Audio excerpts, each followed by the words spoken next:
Hello everyone, তো আজকে চলে এসেছি চিকেন রান্না দেখাবো। চিকেনটা ধুয়ে রেখে দিয়েছি, পেঁয়াজটাও কেটে নিয়েছি। আমি দুই দিকে কড়াই বসিয়ে রেখেছি, আলু কেটেছি দেখো কতটা। মাংসের সাথে আলুটা না দিলে না ভালো লাগে না, আর আলুটাই বেশি খাই সবাই। তো আলুটা ভেজে নিলাম একদিকে, আর একদিকে পেঁয়াজটা খুব হালকা ভাজলাম, খুব বেশি নয়। চিকেনটা দিয়ে দিলাম, দেওয়ার পর পরিমাণ মতো নুন, হলুদ, একটু জিরা গুঁড়ো, এখানে লঙ্কা গুঁড়ো, তারপরে এখানে 1 চামচ মতো বা 2 চামচ মাংসর পরিমাণ যতটা ততটা দিতে হবে আদা বাটা আর রসুন বাটা, লঙ্কা বাটা। টমেটোটা কুচিয়ে রেখেছিলাম, এটা একটু পরে দিলাম। এবার এটা অল্প আঁচ দিয়ে কষা কষা, এই যে দেখো আমার মাংসটা প্রায় কষা হয়ে গেছে।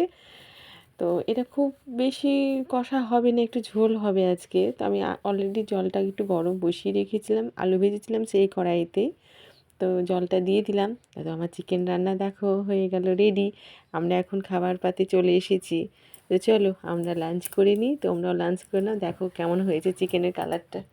ওকে, দেখা হচ্ছে অন্য কোনো ব্লগে। আমরা তাহলে খেয়ে নিই। Tata, bye bye.